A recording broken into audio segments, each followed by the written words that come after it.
Family TV, ukumbusho kwa wote.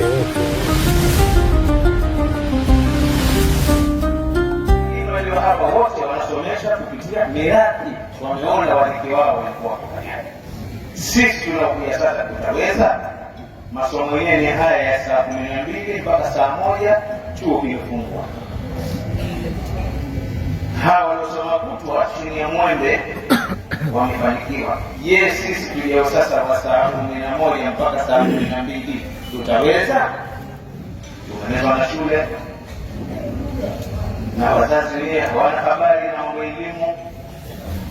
Sasa hivi kumeingia kiama cha mpira, baba mama wote ni mpira tu.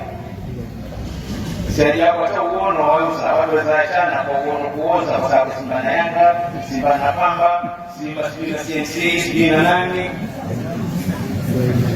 Sasa usende huko ndani, nani vyuo pia vyafungwa, maimamu hawaswalishi kiama chake. Nini? Nidhamu zimepotea. Mwaka mmoja huko nyuma, Shehari Mnehemei, Mungu amrehemu, Yesu alipopokea, alikuwa somesha darasa na msikiti wa Pangani pale. Zamani kulikuwa na ngoma ya wazee ilikuwa ikiitwa Goma. Sasa Shehari alikuwa anafanya darasa la baada ya asili, akawaambia wanafunzi wake, kesho kuna Goma na watazama mwingi hilo kama nzuri bakora na nini, na nikapita hapa. Je, darasa tulifunge? Shekho sio na swali, sisi tutakuja. Shekho darasa isije kwa ngoma. Kwani shekho akubali mafaa yake kaitwa ya mwenye akahudhuria baada ya asili, darasa ikaanza, goma laja. Na hilo goma lilipokuwa semekana kipindi hicho, wewe utanyanyuka, sio mrundiko bwana. Sasa hivi ni mrundiko unaosoma watu wote. Hilo ilikuwa linachukua kila aina ya mtu ambaye ana udhaifu na ana ukweli, maana wewe utakwenda.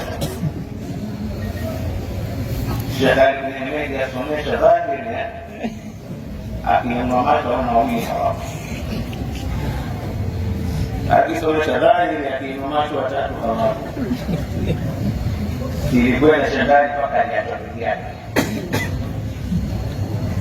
Angalia hatari, aliachwa peke yake.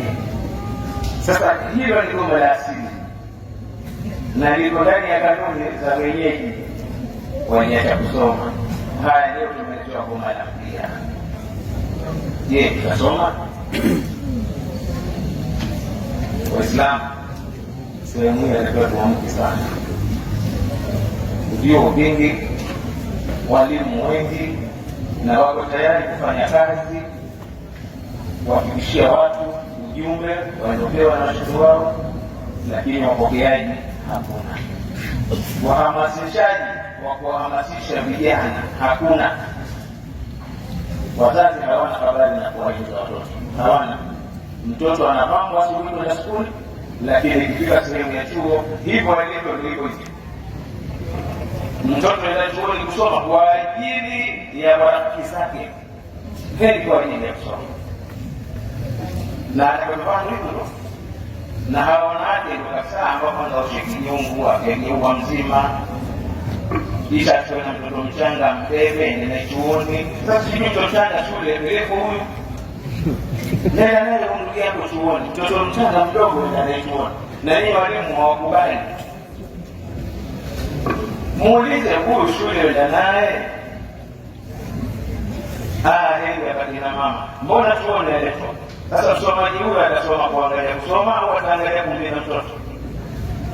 Kwa hiyo tuna madhara mengi, tuna mapungufu mengi, lakini nukta yangu ni kwamba mashehe tujitahidi sana tunapowatengeneza wanafunzi wetu, tuwape na yale ya nyuma yote waijue, kaswida zilizojengwa nyuma. Mbona salafi hazifi? Salafi mbona hazifi? za mali zake mbona hazina? Lakini zetu sisi hapa lao si maulidi yenu mengi nyotomo hapo izikatenozoishekuwa Alwi TV, kumbusho kwa wote.